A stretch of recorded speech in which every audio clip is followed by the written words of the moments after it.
Bien le bonjour à tous, j'espère que ça va bien et que tout va bien dans vos vies. Voilà, nouvelle vidéo sur la chaîne après une semaine d'absence parce que je le vaux bien. Non, j'ai pas d'autre excuse, c'est juste que j'étais fatiguée. Bref, du coup, nous sommes actuellement fin de mois d'octobre et je me suis dit, quoi de mieux que de revenir avec un update de lecture et un book haul. Comme ça sera fait, petit résumé de mes lectures du mois de octobre. Et je suis très contente, j'ai eu de très belles lectures, je vais vous les présenter et de très beaux achats aussi, je vais vous les montrer aussi. Vous allez me dire pourquoi je suis dans ma cuisine. Parce que je vais faire des cookies. Je me suis dit, allions l'utile à l'agréable. Pourquoi avoir forcément une bibliothèque en fond pour vous parler de lecture? Non, pas forcément. Et de toute manière, je dois faire des cookies aujourd'hui. Donc je fais des cookies aujourd'hui, c'est tout. Et c'est trop bien. Voilà, j'ai très hâte de vous montrer. Alors vous aurez la recette en barre d'infos si ça vous intéresse, ainsi que tous les livres dont je vais parler. C'est la recette de Bruno. J'ai pas le nom, mais c'est le meilleur ouvrier de France qui fait... comment ça s'appelle cette émission déjà? La meilleure boulangerie de France. Voilà, à un moment donné il a fait une recette de cookies et j'étais là, je l'ai filmé et depuis je fais que cette recette parce qu'elle est incroyable. Merci Bruno. Pour les ingrédients, je me suis à peu près organisée hors cam.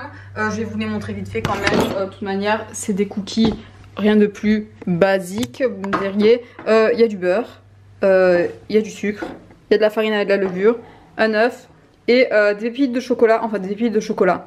C'est une tablette de chocolat du coup que j'ai coupé minutieusement en petits morceaux parce que c'est moins cher. Voilà. Donc c'est parti mon kiki.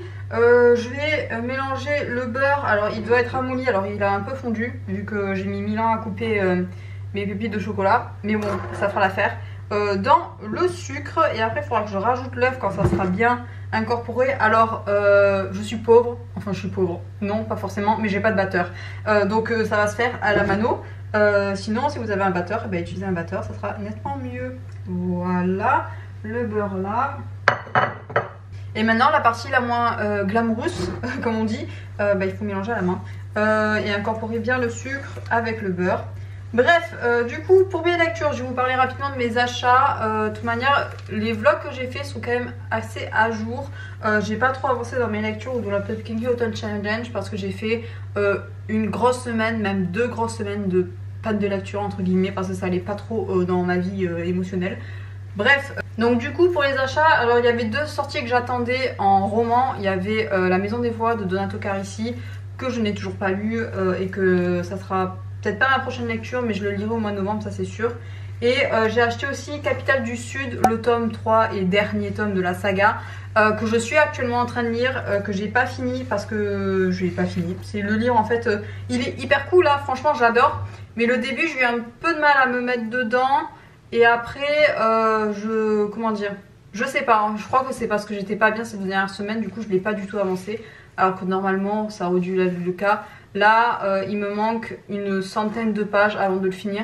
Donc, même si je l'aurais fini pour le mois d'octobre, je vous le réserve pour la lecture de novembre. Ça sera mieux que de faire une vidéo bâclée. Mais sinon, pour avoir mon avis maintenant, là tout de suite, il est très cool. J'attends de lire la fin. J'ai un peu peur qu'elle me déçoive la fin. Je verrai. Et ensuite, j'ai acheté 2 mangas que vous avez vus dans les derniers vlogs et que j'ai lus. Donc je vous en parlerai dans la partie update lecture de cette vidéo. Mais en gros, j'ai acheté L'étranger du Zéphyr, le tome 5 de mémoire. Et j'ai acheté aussi le 16e tome de FMA qui est avec la couverture avec Brat.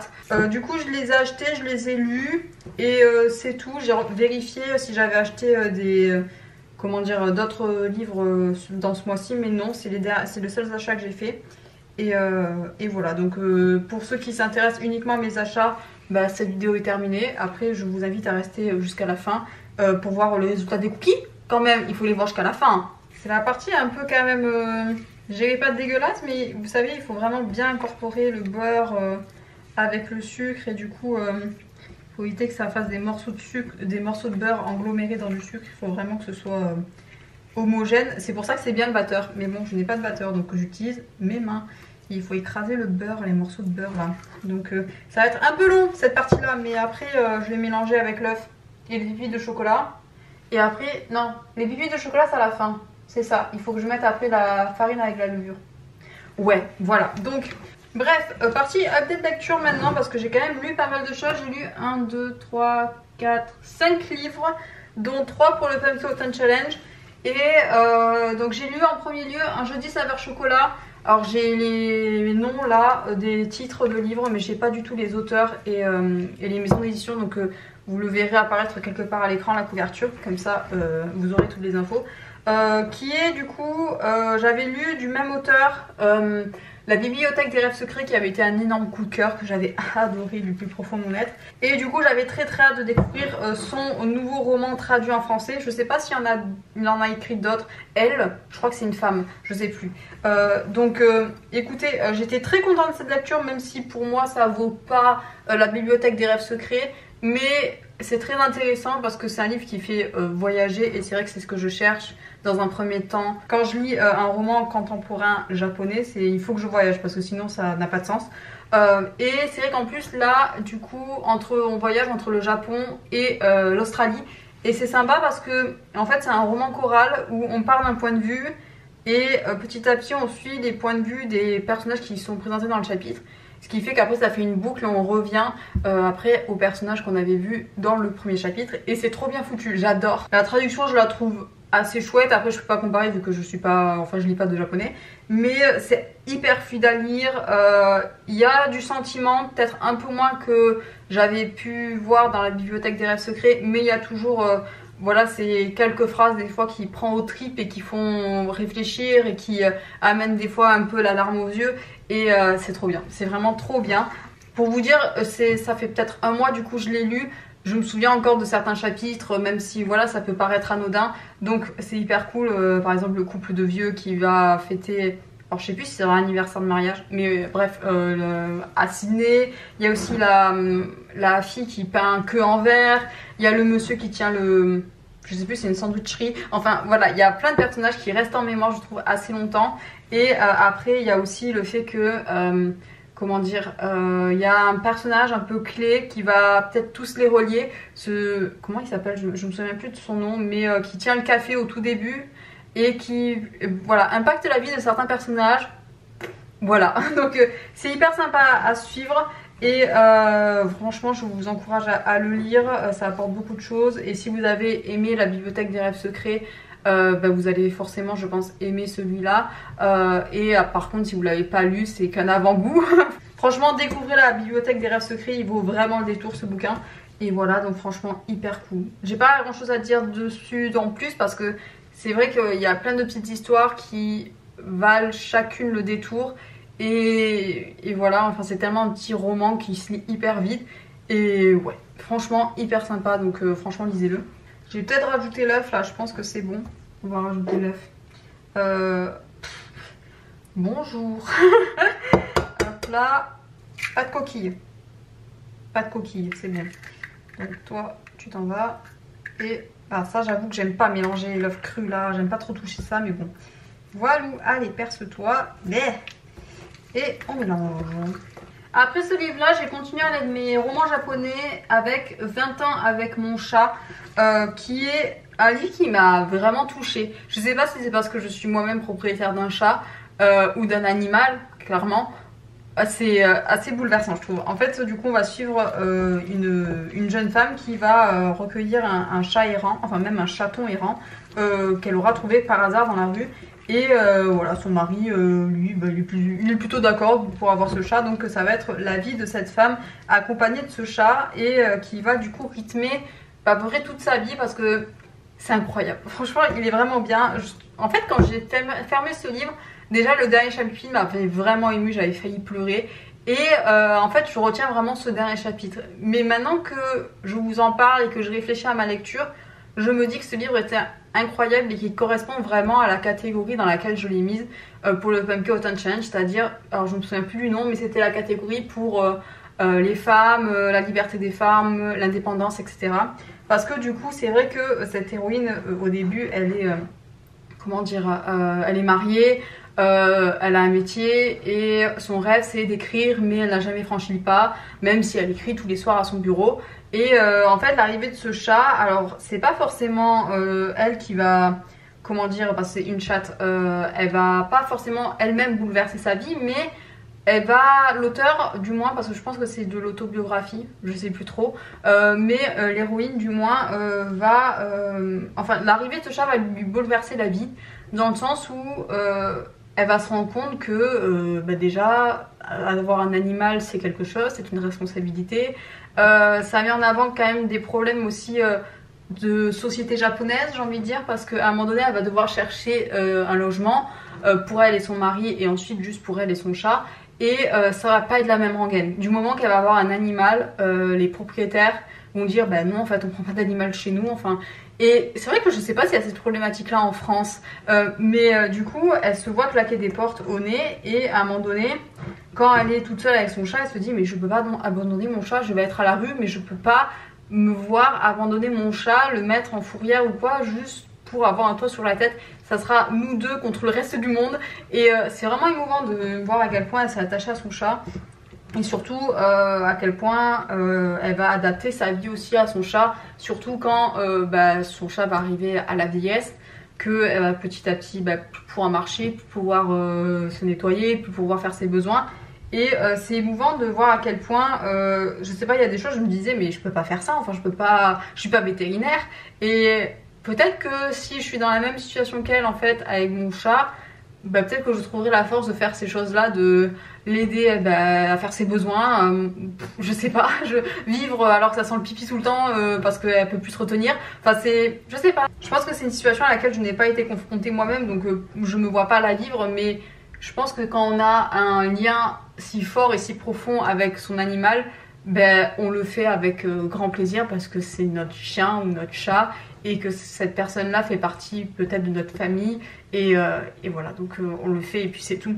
Et ouais, ça m'a fait réaliser beaucoup de choses, et pour après l'indépendance de l'héroïne, c'est vrai qu'à un moment donné elle va partir, elle va, je dirais pas divorcer de son mari, mais son mari va être muté, et elle va se retrouver toute seule, sans vraiment d'emploi, et en fait c'est du coup l'arrivée du chat, et ça va lui donner l'inspiration et surtout la force et le courage d'oser se faire publier. Et c'est comme ça qu'après sa vie ça va changer, parce qu'elle va après remporter quelques prix, et son chat va vraiment être au cœur de son écriture, de ses poésies, de son texte, et c'est émouvant, c'est vraiment touchant à quel point justement un animal peut juste transporter la vie de quelqu'un. Donc voilà, et juste pour le dernier chapitre, quand le chat meurt, je pense pas que je spoil en disant ça, mais voilà, 20 ans avec mon chat, à un moment donné le chat il décède, et vous entendez le piano, j'ai un mélomane au-dessus de moi, et il se met à jouer du piano maintenant. Vous aurez un air de piano, voilà. Mais pour revenir à cette lecture, vraiment très touchante, très facile à lire là aussi, très rapide à lire, vu que c'est, je sais pas combien de pages il fait, mais peut-être un peu plus de 200. Donc franchement, si vous êtes curieux, c'est des livres contemporains japonais qui sont faciles, je pense, d'accès, parce que c'est... En fait, ce que des fois je vois dans les contemporains japonais, c'est que des fois c'est hyper dans la sensation, dans le sentiment, et comment dire, je le vois déjà dans mes cours de coréen, quand la prof nous dit des choses, vous n'avez pas une expression pour dire ça ou ça, et on est là, non, enfin nous on dit le ciel se lève, eux ils ont une expression par exemple pour la mer du matin, pour dire à quel point c'est joli, que c'est beau avec le reflet du soleil et tout. Nous on n'a pas ça, et c'est vrai que du coup les japonais, ou je pense même les asiatiques en général, avec les coréens tout ça, ils ont ce genre d'expression là qui fait qu'on a du mal nous à retranscrire en français, et des fois quand le traducteur essaye tout simplement, ça part un peu dans tous les sens. Donc je pense que 20 ans avec mon chat, c'est un livre qui peut être facile d'accès pour les personnes qui veulent se mettre au contemporain japonais, comme Un Jodi saveur chocolat aussi. Donc n'hésitez pas vraiment, si vous êtes curieux et que vous voulez sortir un peu du du contemporain classique occidental où il se passe pas grand chose. Je juge beaucoup alors que j'en lis pas, mais c'est l'impression que j'ai notamment. Donc voilà pour ce livre là, mais très très chouette en tout cas. Donc qu'est-ce que je voulais faire maintenant? Il faut rajouter la farine, et hop là, tout se fait à la main de toute manière pour avoir une pâte à cookies tout simplement. Allez, let's go, on va faire ça comme ça. Hop, hop, on va faire petit à petit. Ensuite, j'ai lu du coup les deux mangas que je vous ai présentés. J'ai lu d'abord L'étranger du Zéphyr, le tome, le dernier sorti, le tome 5. Et J'ai été déçue. C'est l'un des premiers avec Given et Dokyosen, notamment, surtout Dokyosen, c'est vraiment, je pense, le premier, comment dire, le premier manga yaoi que j'ai lu. Du coup, c'est vrai que j'ai peut-être comment dire, une attache particulière, vraiment, vu que c'est ça qui m'a fait découvrir le style. Après, il y a aussi Sekaiichi Hatsukoi et Jujutsu Romantica là. Jujutsu Romantica, non, je sais plus, j'ai mélangé deux noms de manga là. Mais c'est vrai que du coup, je suis vraiment, alors que c'est plus forcément ce qui m'intéresse. Je suis parce que je suis attachée à ce livre et à cette intrigue et à ces personnages, mais sinon, en soi, l'intrigue, ça part un peu, je sais pas, c'est niais ou c'est en tout cas très très enfantin à mon goût, alors que c'est des adultes. Là, dans ce dernier tome, ils vont déménager à Tokyo parce qu'ils veulent changer d'air et puis à un moment donné, il y a un incendie là où ils habitent, du coup, ils sont forcés de déménager. Et du coup, c'est la découverte de la ville, tout ça. Mais je sais pas, il y a Sean qui va trouver un travail. Il trouve un logement hyper facilement, alors que je pensais que ça allait être un peu plus compliqué. Mio, il fait rien de ses journées, j'ai l'impression. C'est ça les actifs au Japon? Ou enfin, je sais pas. Franchement, j'ai pas du tout été convaincue par ce dernier livre. Parce que pour moi, c'est pas comme ça la vie au Japon. Alors peut-être que je me gourre, hein, vu que je n'habite pas là-bas. Mais c'était décevant. Ouais, ce tome m'a déçu. Parce qu'en plus, du coup, à un moment donné, il y a un problème dans vos relations, dans le sens où ils n'arrivent plus à avoir de relations intimes. Et il n'y a pas. Enfin, c'est pas exploré pourquoi le stress, peut-être, le fait qu'il y ait des choses à changer dans leur couple, ou. Je sais pas, c'est pas du tout exploité, alors qu'il y a mille et une façons de. Enfin, je pense que ce sujet quand même est intéressant, le fait que des fois, quand on se connaît trop bien ou quand on est dans la routine, tout ça, peut-être que les relations intimes, ça se passe plus trop comme avant. Enfin, je sais pas, c'est un sujet où on peut exploiter à fond. Et la seule raison qu'il y a, c'est que j'arrive plus à la lever, quoi. Voilà, je m'attendais à mieux, quoi. Je sais pas, il doit avoir mon âge, quoique Sean, je crois qu'il a la trentaine passée. Enfin, je sais pas. Je sais pas, je les trouve très gamins, alors que c'est pas une critique du fait que c'est bien de garder son âme d'enfant quand on est adulte et qu'on a besoin de se changer de tête des idées, du boulot, travail, tout ça. Mais là, je trouve que c'est pas du tout réaliste. Franchement, ce tome-là, avec les beaux-parents aussi, j'ai pas compris. Franchement, je comprends pas. Bref, vous l'aurez vu dans comment dire, dans ma tête là, c'est que je suis pas ravie de ce tome-là. Je m'attendais à mieux. Je sais, il y en aura d'autres forcément, je pense, puisque vu que ça marche beaucoup au Japon, donc les éditeurs ils vont chercher à traire la vache autant que c'est possible. Si on prend cette expression-là. Je commence à faire des conneries. Voilà, je dis n'importe quoi. On va tout mettre là parce que j'en ai plein les doigts. Il faudrait que ça se calme. Oh, j'en fous partout. Je vais devoir faire l'aspirateur. Hein. J'ai mis un t-shirt noir. Ah, c'est ce que je suis en train de dire. J'ai mis un t-shirt noir et bientôt les traces de farine. Bonjour. Donc bon, ce tome-là, mi figue et mes raisins. Je suis pas emballée de plus que ça. Et on verra la suite, comment ça se goupille. Mais j'avoue que c'est juste par sentimentalisme et nostalgie que je continue de suivre. Et pour soutenir aussi la maison d'édition qui fait un très bon travail. Mais sinon, de vous à moi, si le prochain tome il est aussi banal que celui-là, je vais arrêter, je pense. Parce qu'à un moment donné, il faut arrêter de me prendre pour un pigeon. Même si j'en suis un, vu que j'ai acheté ce dernier tome. Et que je veux essayer avec le 6e tome. Mais à un moment donné, il faut arrêter. Des fois, quand c'est cassé, c'est cassé. Et puis c'est tout. Hein. Oh putain. Et vous voyez pas, mais franchement, il y a des choses qui se passent. C'est incroyable, vraiment. Je malaxe la pâte, c'est tout ce que je fais. J'essaie d'incorporer la farine. Il m'en reste un peu là. Enfin, non, là, j'ai mis un morceau de beurre là. Reviens. Voilà, allez, on se mélange.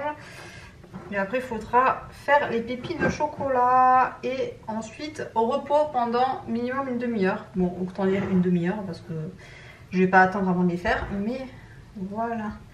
Donc, il me reste de la farine au fond là. Incorpore-toi! La vidéo c'est fini il faut que vraiment que je trouve un moyen d'enlever ce compteur là. Que ça va, parce que ma caméra s'arrête de filmer au bout de 24 minutes. Du coup, je vous explique comment j'ai appuyé sur play ou pas. Voilà, donc je pense que c'est bon, je vais rajouter les pépites de chocolat. Et ensuite on mettra au frais. Et qu'est-ce qu'il me manque de lire à vous parler. Donc je pense que là, je vais juste rajouter les pépites de chocolat. Et je vous en parlerai, je pense, de mes 2 dernières lectures quand je ferai les pépites là. Comme ça, ça sera fini et ça sera tout bon. Est-ce que je mets un petit accéléré là de moi qui fait ça ou pas?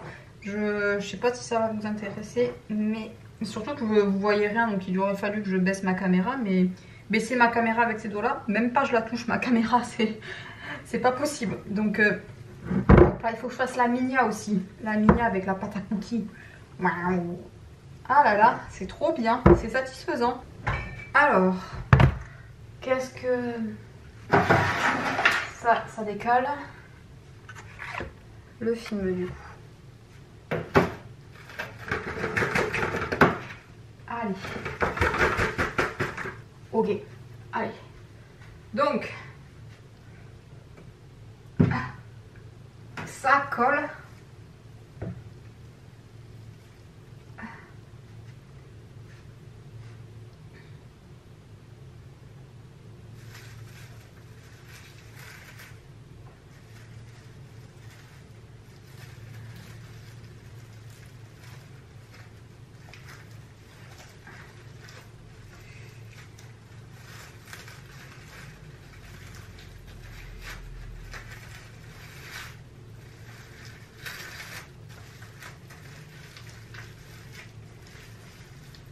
Le petit boudin. Et du coup, ça au frigo. Hop là. Pendant une demi-heure. Et franchement, ne faites pas de la pâtisserie avec moi. Hein. Vous... Il y en a de partout. Et puis, mon t-shirt. C'est même pas le bien, c'est celui de mon mec. Il va me détester.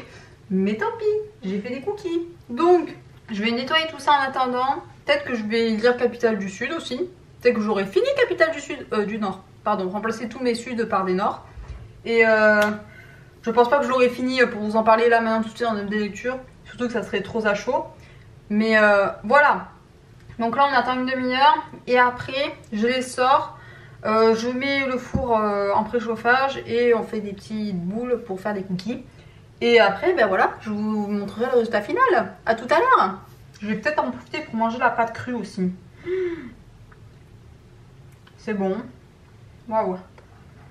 Le meilleur de toute manière, les pâtes crues.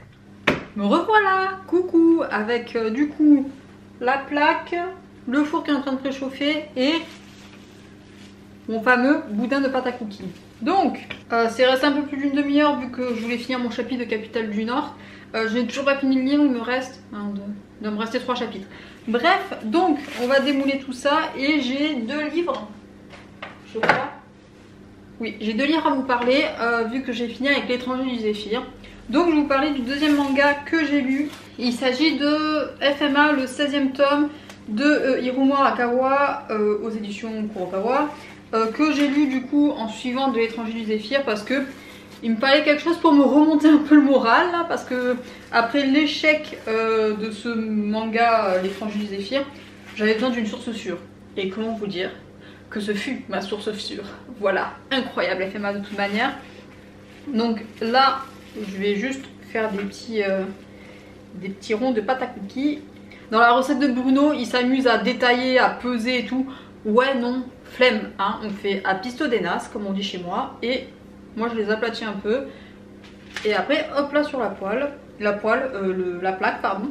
Et puis voilà, hop là, on continue jusqu'à ce que le four finisse de préchauffer. Et après, c'est 14 minutes je crois, je sais plus, c'est ça, 14 minutes au four à 160 degrés et ça sera normalement très très bon. Donc FMA, de toute manière vous savez mon amour pour ce manga depuis le temps que j'en parle parce que c'est incroyable, je l'aime d'amour, il est très cool.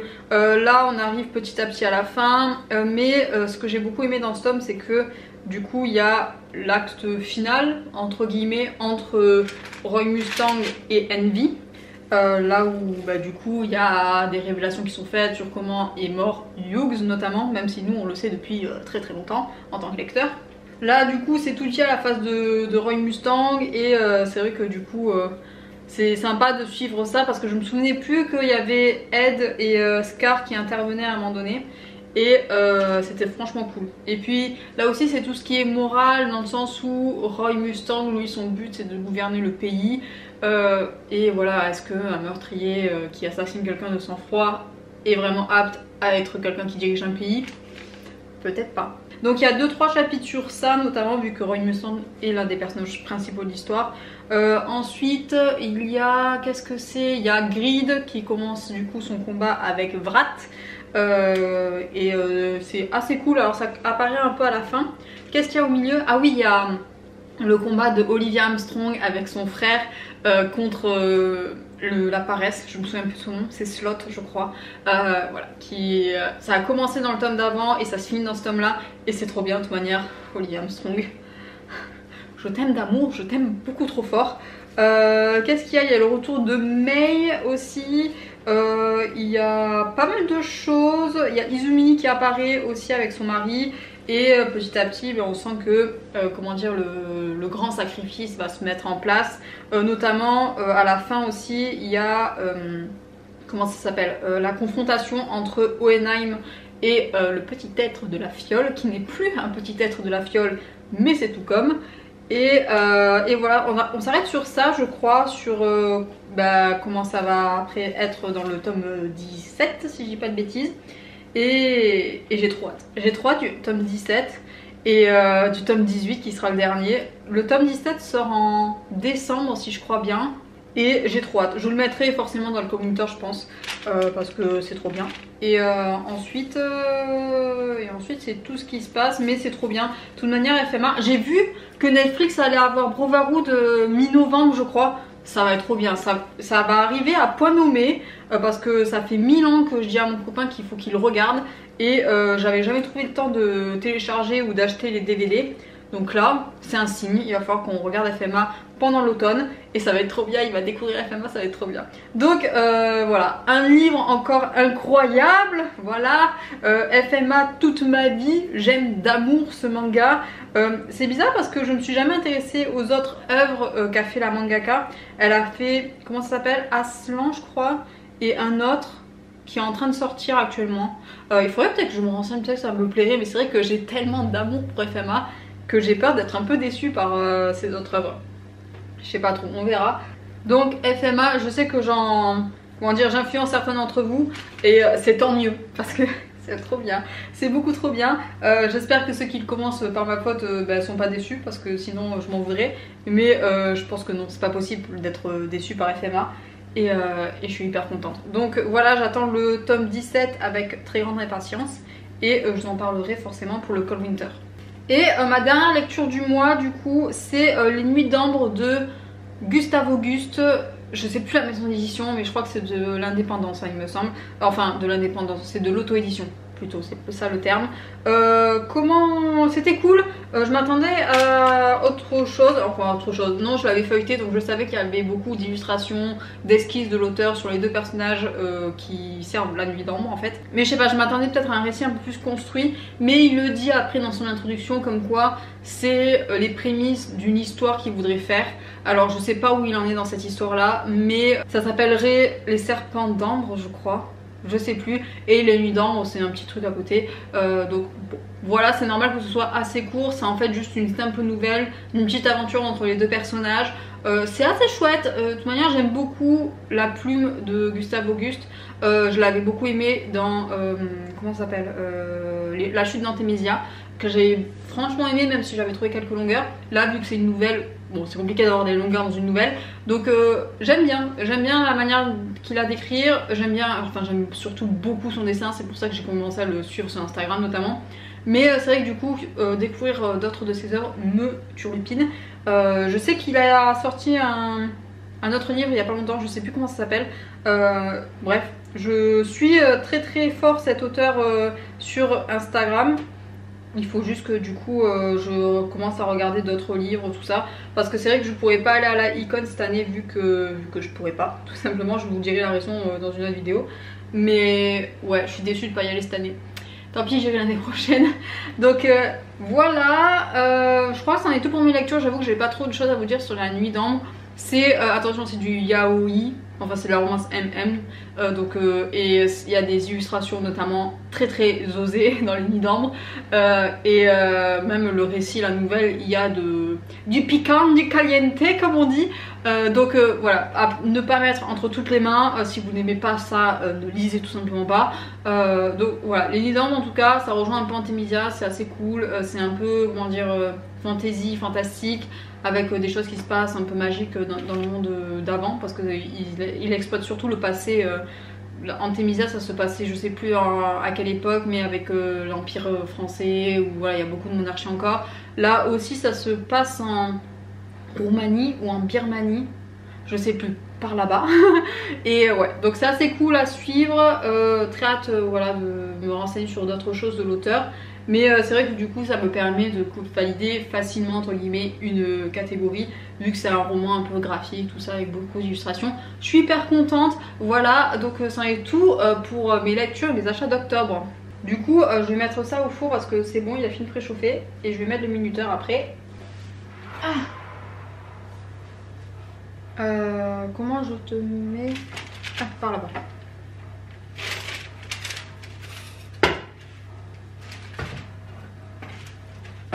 Aïe. Let's go.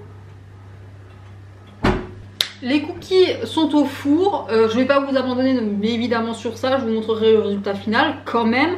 Mais c'est vrai que du coup je vais pas vous filmer à chaque fois la même chose. Là vous voyez il me reste quand même une grosse partie du boudin, enfin vous le voyez pas mais il est là. Donc voilà, je vais refaire ça plusieurs fois d'affilée, peut-être 2-3 fois. Combien je vais faire? Non, plus que 2, 3 ou 4 je dirais même. Et après je les mettrai dans cette charmante boîte à cookies et j'irai au tournoi de mon copain avec ma boîte à cookies. Voilà. Mais sinon voilà, je vous ai parlé de toutes mes lectures d'octobre et de tous mes achats d'octobre. Voilà, actuellement je suis en train de finir du coup Capitale du Nord. J'ai avancé de un chapitre là pendant que mes cookies étaient au frais. Je vais pas m'amuser à le rush là maintenant tout de suite pour vous en parler exprès dans cette vidéo. Ça ne serait pas enfin utile à mon sens. Donc je vous en parlerai dans le prochain vlog, même si je pense que la semaine prochaine il n'y aura pas de vidéo vu que c'est le pont du 1er novembre et je pars en vacances entre guillemets, enfin en vacances, en long week-end on va dire, normalement dans les Pyrénées si tout va bien, on n'a pas encore réservé. Donc j'ai pas envie de faire une vidéo sur ça, donc je vous reprendrai la semaine d'après avec un vlog je pense. Enfin ça sera des vlogs jusqu'à fin novembre ce mois de novembre ça va être assez nouveau. Parce qu'il y a beaucoup de choses qui vont m'arriver dans ma vie. Je vous en parlerai un peu plus dans les vlogs dits parce que je vous réserve quand même, enfin je me réserve d'abord un périple assez incroyable. J'ai pas encore réservé mais je compte filmer quand même, donc ça va être, enfin j'espère que ça sera bien à la caméra du moins et que je vais vraiment le faire. Enfin je vais le faire de toute manière, il faut que je le fasse sinon je pense que je vais péter un câble mi-novembre. Donc voilà, il faut que je refasse mes cheveux aussi parce que là c'est plus possible, la couleur c'est plus possible. Donc je vais vous laisser sur ça, moi en voix, en visu tout ça. Mais je vous ferai évidemment un petit bilan des cookies quand même, parce qu'on n'aura pas fait cette vidéo juste pour me voir faire des cookies. Il faut quand même voir le filet. Bon, vous pourrez pas l'écouter, mais bon, ça sera pour moi. Enfin pour moi, pour les gens du bad. Voilà, peut-être que je réussirai à en prendre un, qui sait.